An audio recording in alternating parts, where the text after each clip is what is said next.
بسم اللہ الرحمن الرحیم۔ یہ سوال کیا گیا کہ شرک کسے کہتے ہیں؟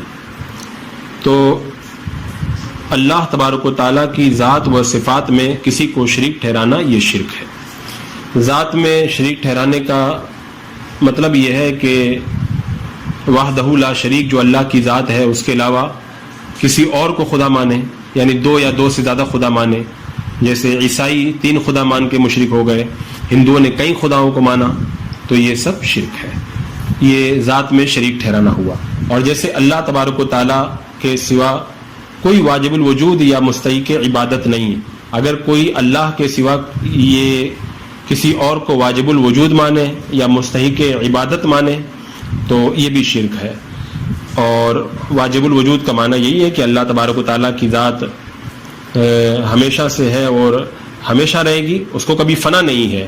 اگر کوئی کسی اور کے بارے میں اس طرح کا عقیدہ رکھے گا تو یہ شرک ہے۔ اور صفت میں شریک ٹھہرانے کا مطلب یہ ہے کہ اللہ تبارک و تعالیٰ کی صفات کی طرح کسی دوسرے کے لیے کوئی صفت ثابت کرے۔ جیسے سمیع ہونا، بصیر ہونا، یہ اللہ تبارک و تعالیٰ کی صفت ہے، بغیر کسی کے دیے ہوئے ذاتی طور پر اس کے لیے صفت ثابت ہے۔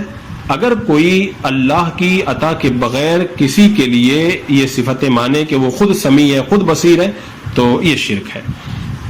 لیکن اگر کوئی اللہ کی عطا سے یہ صفتیں بندوں کے لیے مانے تو یہ شرک نہیں ہے، جیسا کہ اللہ تبارک و تعالیٰ نے خود فرمایا فَجَعَلْنَاهُ سَمِيعًا بَصِيرًا، انسان کو سمیع و بصیر بنایا ہم نے۔ یہ دیوبندی جو ہیں وہ سنیوں کو دھوکہ دینے کے لیے کہتے ہیں کہ معاذ اللہ سنی لوگ اولیاء کرام اور انبیاء کرام کو اللہ کا شریک ٹھہرا دیتے ہیں، علم غیب اللہ کی صفت ہے اور یہ نبیوں اور ولیوں کے لیے ثابت کرتے ہیں، اختیارات وغیرہ کو نبیوں اور ولیوں کے لیے ثابت کرتے ہیں، یہ خدا کی صفت ہے۔ تو یہاں پر یہ بات یاد رکھی جائے کہ اگر کوئی یہ عقیدہ رکھے کہ علم غیب اللہ کی عطا کے بغیر کسی کو حاصل ہو گیا تو یہ بہرحال شرک ہو جائے گا۔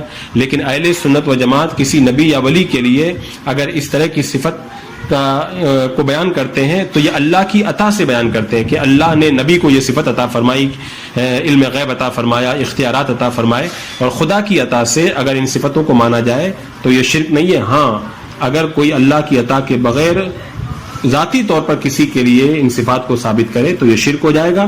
اور الحمدللہ اہل سنت ان صفات کو ذاتی طور پر انبیاء کرام اور اولیاء کرام کے لیے ثابت نہیں کرتے بلکہ اللہ کی عطا سے کرتے ہیں، اور خدا کی عطا سے ان صفات کو ان محبوبین کے لیے ثابت کرنا یہ شرک نہیں ہے۔ واللہ تعالی اعلم۔